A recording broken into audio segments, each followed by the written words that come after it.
Okay. Okay, so once again, thank you so much for agreeing to this interview. I am Venice, And I'm Ria. and we really are interested in your career, and we're really excited to gain some insight from your experience. Thank you so much for having me, Vanessa and Ria. Um, and I look forward to sharing any insights that I can share with you through my experiences and through the course of my career. Thank you. Okay, so let's get started then. How would you say finance is prevalent in your personal life? I think finance impacts every single decision that I take. Um, but being a finance professional, it's a different ball game altogether because I'm working for to manage someone else's finances. But if you ask for my opinion on a personal basis, I think all my investment decisions are shaped by my knowledge of finance. All of my general life decisions uh, are often shaped by finance, my career choices, and investment decisions, everything. Okay, so what influenced you to decide to pursue finance then? I think I always had an inclination towards numbers, and I was always interested in mathematics. So I think being interested in these two fields, I felt that finance was a good practical implementation of my skills in mathematics and my inclination towards numbers. So I felt that finance could give me a platform to use these skills, Hmm. and I liked it more than physics, definitely. So I think that's the reason. Do you think that like your strengths in math really helped you excel? I think so. I think to be in finance, you don't absolutely need to be a maths wizard. But at the same time, if you like numbers and if you like analyzing stuff, if you have a tendency to analyze trends or to look at numbers and try to make sense of them, I think that really helps you in the long run. I see. So going to your career, was there like a lot of like a shock, or was it easy for you to like learn and adjust? I felt that definitely my I was initially shocked by the amount of workload in finance because Mhm. finance in general is a field that shapes very demanding careers. These professions really take up a lot of your personal time. So in that regard, I definitely was shocked. But initially, when I went into the field, I did discover the same love for analyzing numbers, going over spreadsheets, um, you know, analyzing investments. I think I found these fields very relevant, and I was able to make sense of what I studied in the classroom, and I was able to implement it directly at my workplace. So I think that is the number one factor for me. Do you think that you have like an okay work-life balance, or is it a little too demanding of your personal time? I feel that it depends on your career in finance. So, if you are directly in investment management, or if you are working as an investment banker, I think these careers really take up a lot of your time because you are generally involved in projects that are very time sensitive. You need to close that deal before the deadline, for instance. Mm, But if you are in, let's say, on the other side of finance, if you are a back office analyst, or if you are into analyzing risk of an investment, or if you're not involved in any time sensitive tasks, I think your work-life balance is fairly normal. You do a 9 to 5 job.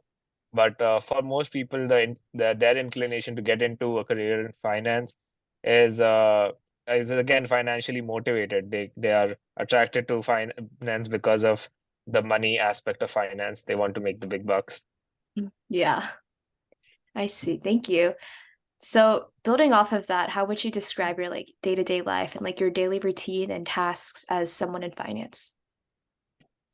So as someone in finance, I would say that uh, you generally start off your day. So I would give my own point of view because I have only been exposed to one side of finance. I've only worked as an investment banking analyst. So I can give you an overview of my day from my time as an investment banking analyst. So, in general, you start off your day by, like any other day, you go over your emails, and then generally your clients would have their requirements set out for you.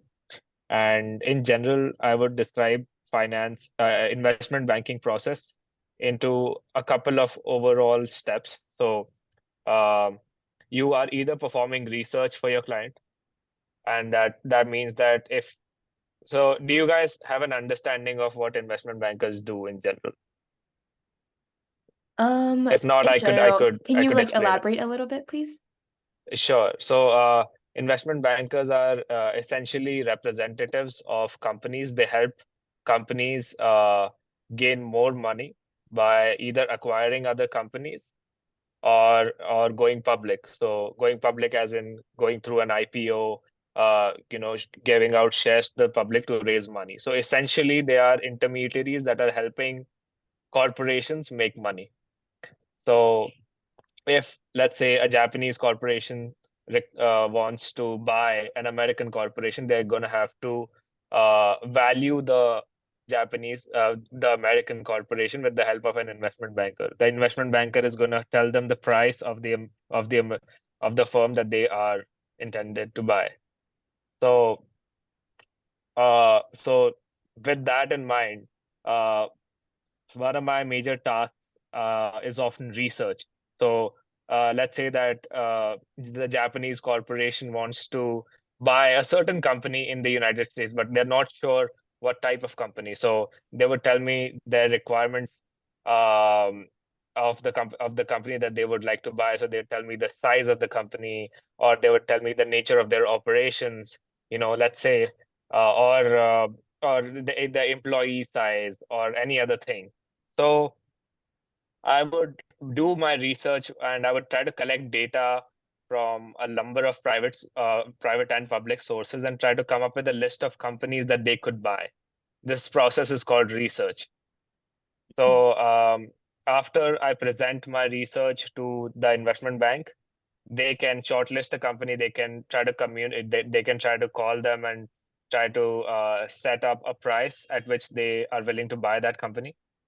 And if that process goes through, then the investment banker will decide the price of the corporation that they're trying to buy. Now, this process is called valuation. So, valuation typically requires us to forecast their sales, forecast their profits, try to discount them back to come up with a price for this company.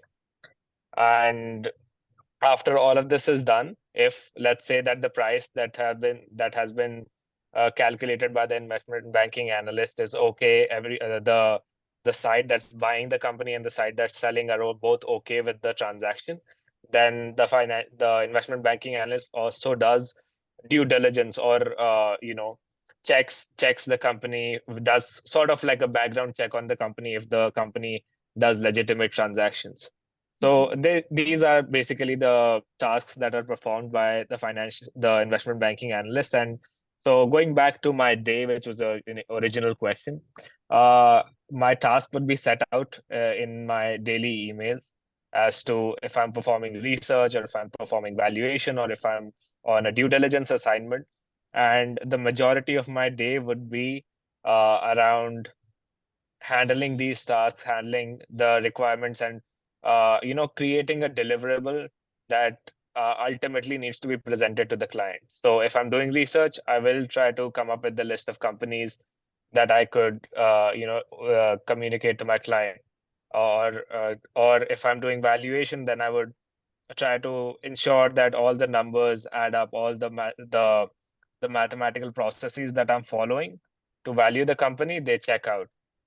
So essentially, that would sometimes take about 10 to 12 hours of your day. On a bad day, it might take like 16 hours.